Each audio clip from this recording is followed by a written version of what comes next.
आता आरटीओची बात केली, काय म्हणाले आरटीओ साहेबने?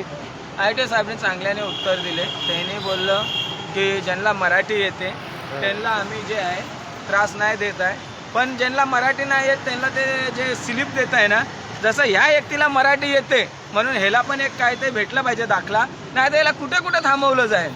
आता माझं म्हणणं कसं आहे, पहिली गोष्ट संवाद काय करायचं आहे, डावीकडे उजवीकडे गाडी खाली आहे का, या मिरावळला जाशील का, नाही जाणार या जाणार, ते प्रश्न मराठीमध्ये दिली पाहिजे. तेच प्रश्न विचारणार काही लोक काय पण प्रश्न विचारणार. मला आयटीओमध्ये प्रश्न विचारलं गेलं की पुतण्यासोबत राहतो का. आता त्याला पुतण्यासोबत मला राहायची काय गरज आहे. ऑनलाईन इंटरव्ह्यू आमचं घेतलं गेलं होतं. तर मग जेव्हा ह्या लोकाला दिलं परमिट, जेव्हा ह्यांना मराठी नाही येत होती, हे एवढे लोक रिटर्न चाललेत, तर ह्यांना मराठीमध्ये येत नव्हती, त्यांना द्यायलाच नाही पाहिजे होतं ना. कॉमन सेन्स आहे. आणि मला म्हणणं आहे, तुम्ही ह्यांना ज्यांना नाही मराठी येत त्यांना रिजेक्ट देताय. तर साहेब, ज्या साहेबांनी दिलं तर त्याला किती जणांना रिजेक्ट दिलं जरा ते पण दाखवून दिलं आणि ओपन केलं, प्रेस मीटिंग घेतली तर लई बरं होणार. मी छोटासा एक रिक्षा ड्रायव्हर आहे आणि RPIचा ठाणे जिल्हा अध्यक्ष आहे.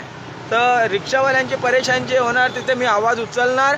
अगर माझ्या रिक्षावाल्यावर RPIच्या पदाधिकारीवरती, बंजारा आघाडीच्या रिक्षावाल्यावरती कोणी पण बिना मतलबची कारवाई केली या काय केलं, आम्ही त्याच्यासाठी 8 दिवसात मिटिंग ठेवतो. राहिली दुसरी गोष्ट, 500 रुपये मला असं ऐकणं आलंय की माझ्या नावाने पावती फाडतात की आम्ही केस करणार, हे करणार, ते करणार. माझा काही असा आदेश नाही आहे की 500 रुपयावरी तुम्ही पावती फाडा. माझ्या नावाने कोणी पावती फाडत असेल या कोणी 10 रुपये वसूलतात, ते लोक तुमच्यासाठी लढायसाठी नाही आले. तर रिक्षावाल्यांनो समजा, कुणासोबत राहिलं पाहिजे, कुणासोबत नाही राहिलं पाहिजे. किसके साथ आपको रहना है नहीं रहना है डिसाइड कर लो, और आगे की लड़ाई अपन जोरों थोरों से लड़ेंगे. हक है उनको पेपर चेक करने का. तुमको नहीं आता है तो बोल दो और तुमका सस्पेंड करेंगे, आपको लेटर देंगे. पर साहब को भी मैं एक रिक्वेस्ट करूंगा, जिसको आता है उसको आता है करके एक रिजल्ट दो कि भाई इसको आता है. तो दूसरी बार आईटीओ ने रुकाया, कुछ गलत बोल रहा हूँ, दूसरी बार आईटीओ आया रुकाया तो उसको हम रिजल्ट दिखा सके कि भाई साहब ने हमको रिजल्ट दिया है, हम पास हो चुके हैं. तसं मला म्हणायचं आहे की आता ज्योती पार्कवर जी RTO आलेली त्याच्यामध्ये पवारसाहेब RTOचे वरिष्ठ अधिकारी होते, त्यांनी माझा इंटरव्ह्यू घेतला. मी रवी श्यामजी शाह उत्तर भारतीय, पण मी पाठच्या 42 वर्षापासून मीरा भाईंदरला असतो. मला मराठी पूर्णपणे येते आणि मी मराठी भाऊबंध्याला जे परत पानते त्यांना पण शिकवण्याचा प्रयत्न करतोय. तर मला पण असं म्हणायचं आहे की माझा इंटरव्ह्यू घेतला तर मला रिसिव्हिंग द्यावी की मला येते, की सारखं 10 जागेवर मला थांबू नका.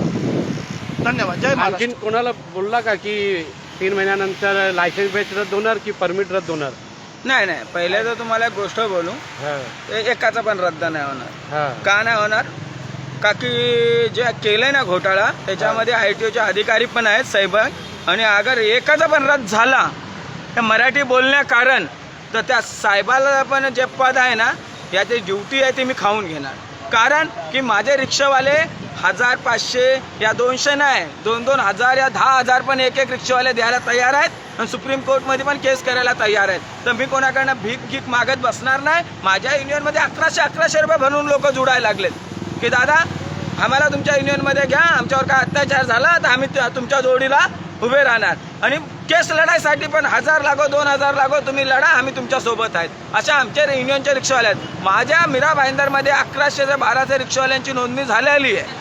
आणि मिनी स्टिकर ह्याच्यासाठी नाही मारलं कारण की नोंदणी झालेल्या रिक्षावाल्याला सोडून देते ना, दुसऱ्याला विचारते.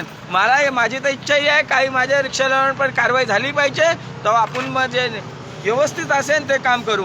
मी हे जे GR आलाय त्याच्या खिलाफ नाही आहे. GR आलाय 12 तारखेला, किती 12 तारखेला, 15 तारीखपासून कारवाई चालू झाली. ह्याच्या पुढे तर कोणाला मराठी या ज्याला मराठी येत नाही त्याला तर तुम्ही दिलंच नाही पाहिजे, हे कन्फर्म ठेवा. दुसरी गोष्ट, हे मागं जे नियम लागू होते, जसं आता हा त्याला मराठी बरोबर नाही येत का, येते थोडे येते, तू मराठी शिकणार का नाही? शिकणार. महाराष्ट्राच्या राज्यामध्ये राहायचं तर कमवणार, खाणार, ते तर शिवाजी महाराजांची जे बोलणार का नाही? बोलणार ना. बाबासाहेब आंबेडकरांचा सन्मान करणार का नाही? भारतात राहायचं तर करणार ना. तर मग ह्या व्यक्तीला काही त्रास असेल ना, अर्ध्या रात्रीचा गणेश चव्हाण उपाय.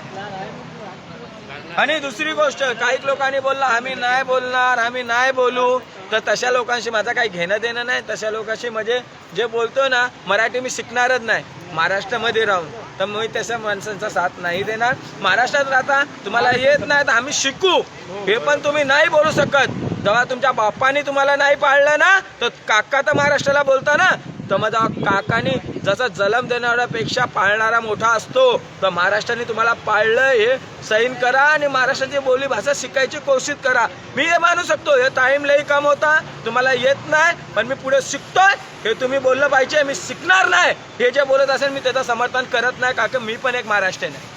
आणि त्याला आपल्या युनियनमध्ये घ्यायचं पण असं आपण ज्याला घेणार त्याला पहिले कबूल करून घेणार ना. हे व्हिडिओ अच्छे से